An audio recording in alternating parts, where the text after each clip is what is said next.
بسم اللہ الرحمن الرحیم صلاۃ و سلام علیک یا رسول اللہ صلی اللہ علیہ وسلم۔ اصل میں آج کے اس دور کے اندر چاہے کتنا ہی اچھا انسان ہو، حاسدین اس کے آپ کو ضرور ملیں گے، اس لیے کہ مصطفیٰ نے ارشاد فرمایا کل ذی نعمت محسود، جس انسان کے پاس کچھ ہوتا ہے تو اس کے حسد کرنے والے ضرور ہوں گے۔ انسان کے پاس اگر کچھ ہے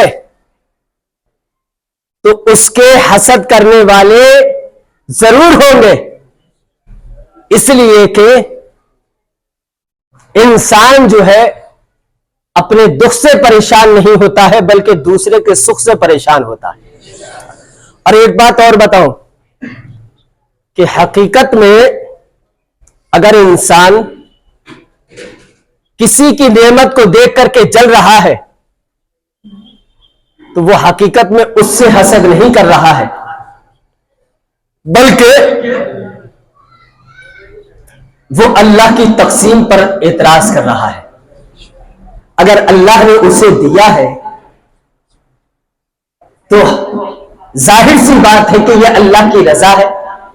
اگر بازو والے نے ترقی کر لی ہے تو تیرے تو حسد کرنے سے کچھ ہونے والا ہے نہیں، لیکن تو جو حسد کر رہا ہے کہ یہ حقیقت میں اللہ کی تقسیم پر تو اعتراض کر رہا ہے۔ اور جب انسان اللہ کی تقسیم پر اعتراض کرنے لگے تو جہاں ہوتا ہے وہاں سے بھی اللہ اور نیچے کر دیا کرتا ہے۔ قسم خدا کی تاج الشریعہ کے لوگ کچھ مخالف تھے کہ ارے یہ تو جب چاہتے ہیں جس پہ چاہتے ہیں فتویٰ لگا دیتے ہیں، ان کے پاس کون بیٹھے گا، ان کے انتقال کے بعد کون جنازے میں آئے گا۔ تاریخ گواہ ہے، رب کعبہ کی قسم، میرے تاج الشریعہ کا جب جنازہ اٹھ رہا تھا تو تقریباً 1.25 سے 1.5 کروڑ لوگوں نے جنازہ پڑھ کر کے یہ بتا دیا یہ کسی اور کا جنازہ نہیں ہے بلکہ خادم اعلیٰ حضرت کا جنازہ ہے، اور جو ہے اعلیٰ حضرت کے نواسے اور پرپوتے کا جنازہ ہے۔ اور اسی کو امام احمد بن حنبل نے بادشاہ وقت سے کہا تھا۔ بادشاہ وقت نے کہا تھا کہ تمہارے ساتھ تو کوئی بھی نہیں ہے، آپ بھی میرے پیچھے آ جائیے، آپ بھی میری بات تسلیم کر لیجئے۔ امام احمد بن حنبل نے کہا تھا کہ ہمارا فیصلہ تو ہمارے جنازے کریں گے، اگر جنازوں میں تعداد دیکھ لو تو سمجھ لینا کہ یہ اچھے انسان کا جنازہ ہے۔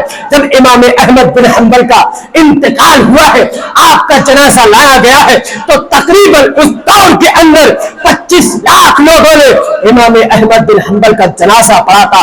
تاریخ کے اندر ان سے بڑا کوئی جنازہ نہیں تھا، لیکن آج کے دور کے اندر اگر دیکھا جائے کہ تاریخ کے اندر یہ مثال بن گئی ہے کہ 1.5 کروڑ لوگوں نے جنازہ پڑھ کر کے یہ بتا دیا کہ جس کو اللہ بلند کرے اسے کوئی نیچا نہیں دکھا سکتا۔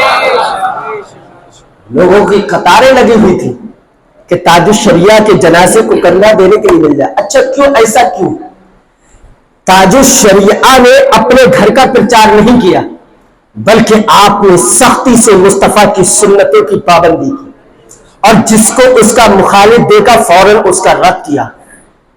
سینکڑوں کتابیں لکھی، فتاوی تاج الشریعہ لکھی آپ نے 10 جلدوں میں، اور ایک جلد کے تقریباً صفحات ہے 500، 5000 صفحوں پر آپ نے فتاوی تاج الشریعہ لکھی، اور وہیں بیٹھ کر کے آپ جواب دیتے تھے ان سوالوں کا جو آتے تھے جہاں پر آج تاج الشریعہ کا مزار پاک ہے۔